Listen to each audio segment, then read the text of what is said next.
Hi student, today we are going to learn Form 4, Chapter 2 about emergency help.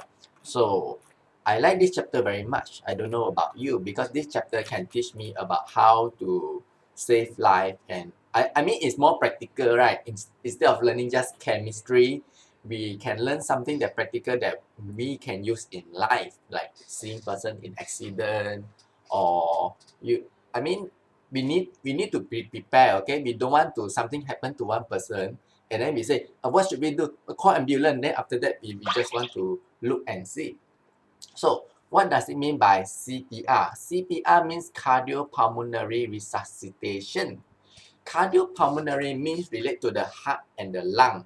Resuscitation means to make active. So basically, usually a person that is die, the heart no longer pump, correct or not? So when the heart no longer pump, so there's no blood that is flowing to your body, especially to the brain. Means that there is no oxygen going to your brain. If there's no oxygen going to your brain, means your brain cell is going to die very fast. Like when there's no oxygen, then it start to die. Then probably you yourself know if a person not breathing for 5 minutes, mean is gone. And this process is very important. As long as you pump something, pressing, and you blow oxygen, at least there are certain blood that's moving to the part of the brain. So there's oxygen to the brain while waiting for help to arrive. So we are actually saving life, and this is very important. So what is the definition of CPR? So CPR means emergency aid that involve the combination of chest compression and breathing into a person's mouth. So the keyword is combination of chest compression and breathing into a person's mouth to restore the heartbeat and breathing. Um, so what situation requires CPR? It depends on the situation, right? We don't see someone is unconscious and not breathing, then we want to give CPR. If there is certain step that must be followed, and what are the steps that you should look for? So basically, there are three conditions that a person needs CPR. Okay, a person is not breathing, is not responding to stimulus, means that when you slap the guy, hello, hello, hello, can you hear me? There's totally no response at all, and the person has no heartbeat or pulse. The person might not be breathing, but the person might have pulse. Where is pulse? Pulse is here. Can you check? I encourage you to stop this video now and check your pulse at here. Can or not? Can feel or not? It's very important to learn how to check your pulse because you never know when you need it. It could be your family members. One day when it's emergency that time, um, maybe the ambulance will ask you the person is breathing or not. I mean, when you call 999, they will sometimes ask you something. Is the person breathing? Then you say no. If the person got pulse, then you don't want to answer him back. What is pulse? How to check pulse? Then there's no point already. I'm asking that question. So it's good if you learn how to check your pulse and you check your adik ke, abang ke, try to check their pulse. It's very important. And with knowing your pulse, you can know whether a person is healthy or not. So basically for you, you can see that if you want to know whether you are healthy or not, you can check your pulse for, let's say you're around like 18 years old, right? 17, 16, around 18 years old. You should have around heartbeat of 60 to a pulse of 60 to 65 per minute. You can check while you are resting. Of course, if you exercise, then you have more pulse. So you should have this one. And if you are really a basketball player, a good football player, probably you have lesser and lesser, which is good. If you always exercise about, if you seldom exercise, then maybe you are at here or average. You are just a normal guy. So hopefully this will be your target as well, to always exercise so that you can reach around this part, correct or not? This yellow part that I highlighted. You can just check by yourself, okay? Can check yourself, and I'm sure you got pulse. If you don't have pulse, you won't be sitting at here looking at this handsome face. So it's important to know that sometimes during this part it will be dangerous. This part, then you might need help. It might due to, I don't know, health complication blood circulation issue, heart issue or what, you can always check before, like you no need to go to hospital. That's why when you go to hospital, the first thing the doctor do is check your pulse, check your blood pressure and so on, because at least this simple basic thing that the doctor know you are normal when you come to see the doctor. But you also can check by yourself. For example, like this pulse, you must make sure that don't go too low, don't go too high. Your temperature, your doctor will check your temperature and your blood pressure. Of course, you cannot use your hand to check your blood pressure, but you can just buy the machine. It's not expensive in Shopee, like 50 ringgit on it, something like that. So yeah. So yes, I doubt this one will be coming out for exam. So not highlighting it anything. Okay, I doubt so. What situation need CPR? Oh, sorry, what situation might cause the usage of CPR? For example, heart attack, electric shock, drowning, lightning strike. So basically, this is it. And let's move on for the CPR procedure.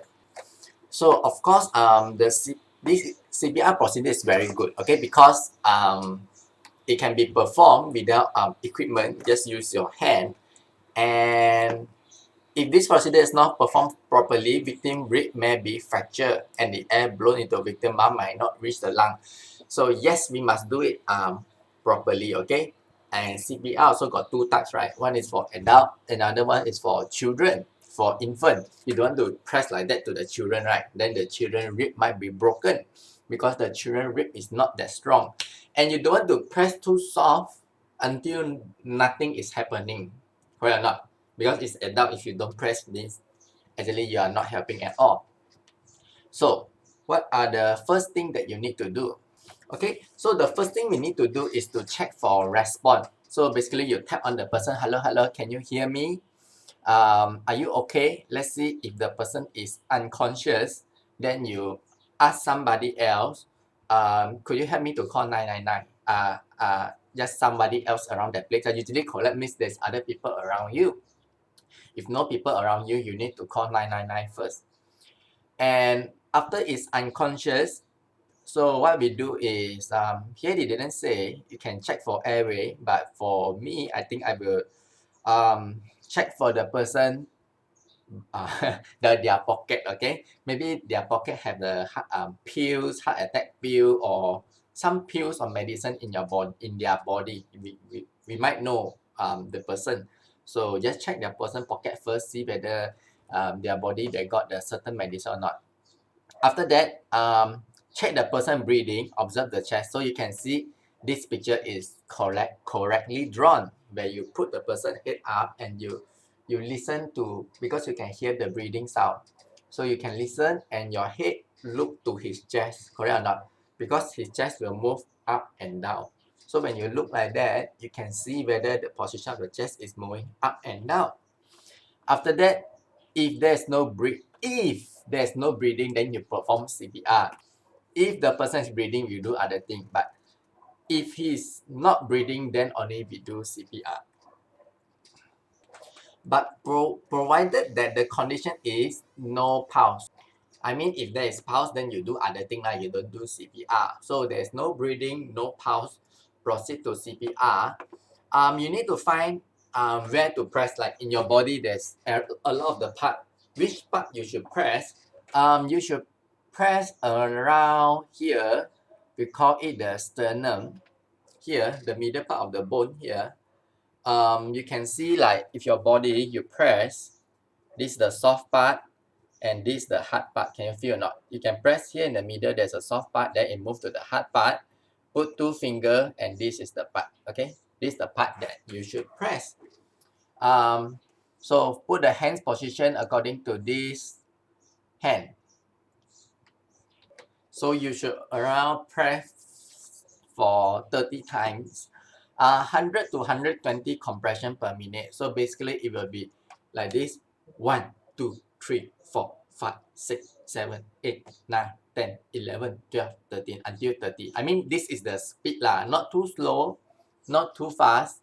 Is 100 like what I count just now. After that, mouth to mouth resuscitation. So what you do is you hold the person chin up and your right hand press the nose and you start to blow. Correct or not? Because the air that we breathe in is around 21% oxygen. Correct or not? You still remember our air got around 21% oxygen.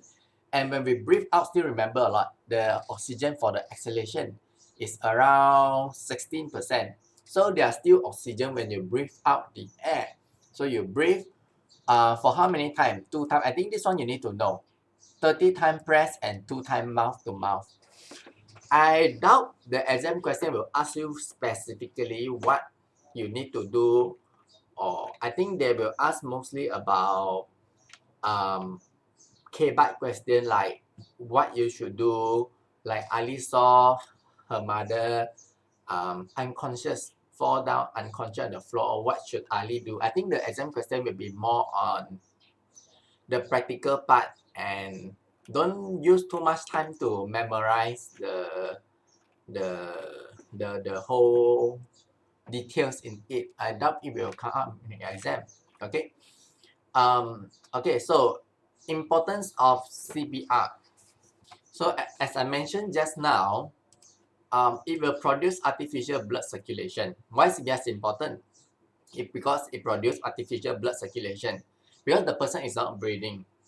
As long as there's the word called here that use artificial like a fake blood movement, correct or not? It's not from the heart pump, but actually it's your hand that push the heart of the person.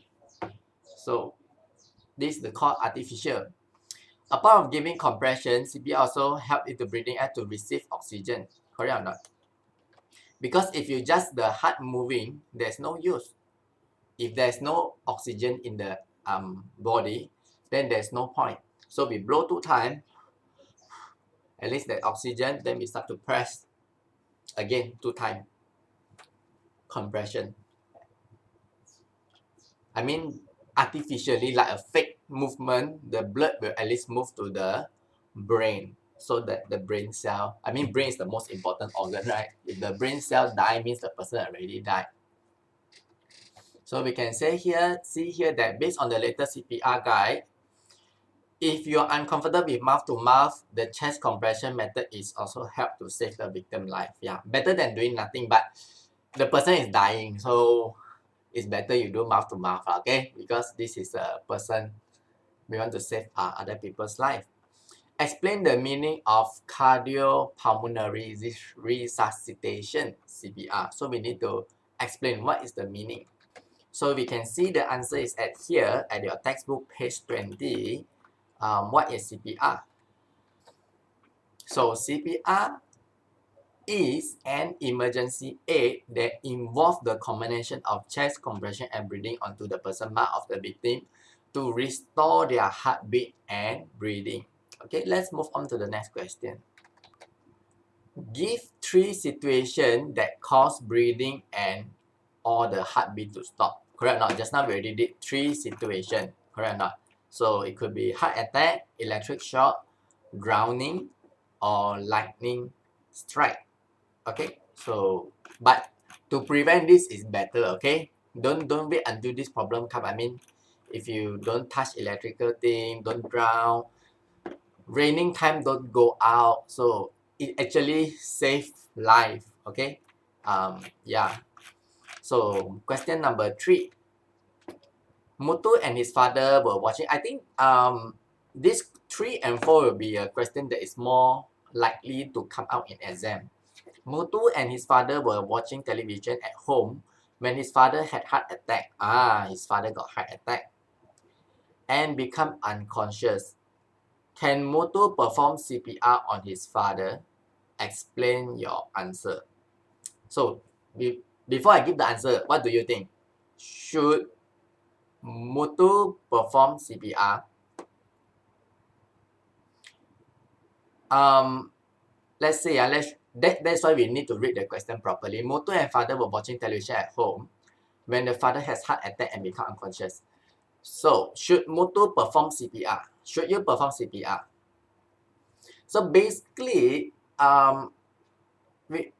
before we perform CPR, you still remember the condition or not? There are 3 conditions that you need to check whether do you need to perform CPR or not. So where is it? First, the person is not breathing. Is Mutu father not breathing?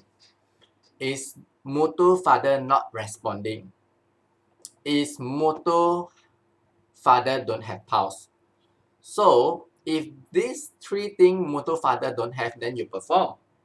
If he got unconscious but he's still breathing, so you shouldn't do CPR.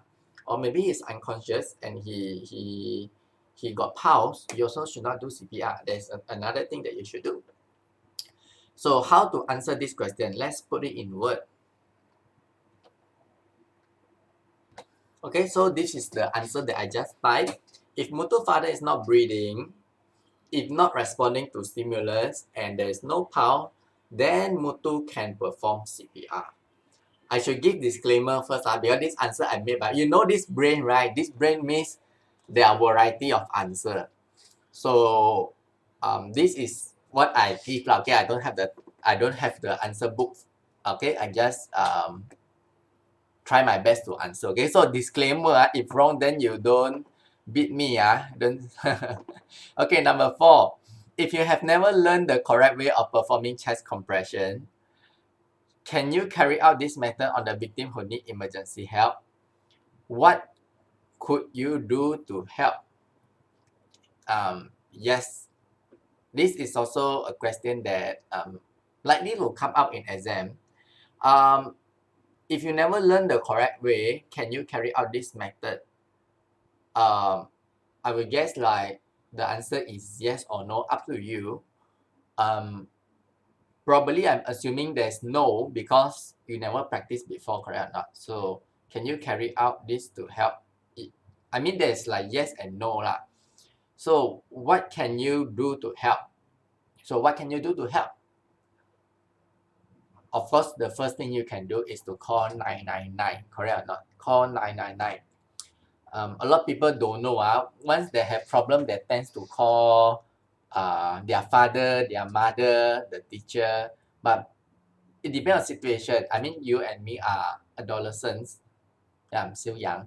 So we must evaluate which one is more important. To call my father, mother, or to call the 999 more important. Sometimes it depends on situation. Sometimes just call 999. It is faster and it can solve the problem because if you call your parents also ask you to call 999, okay? Because they cannot do anything. But when you call 999, the police will arrive very fast. Okay,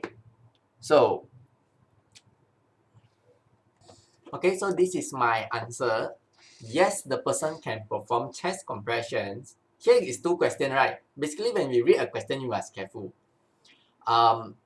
This one question got 2 questions. So we need to answer the 2 questions. So the first question is, can you carry out can you carry out chest compression if you never learn?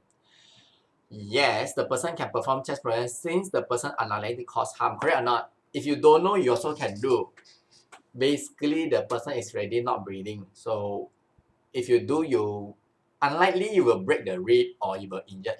Unless it's the road accident, there's blood coming out, you can see the bone is like broken, then maybe you shouldn't do that. But if the condition is normal, like heart attack, then you should. Even though if you press wrongly, also the person would not much affected by it. But doesn't mean you simply go and do that. Is why we learn, okay? We must learn properly.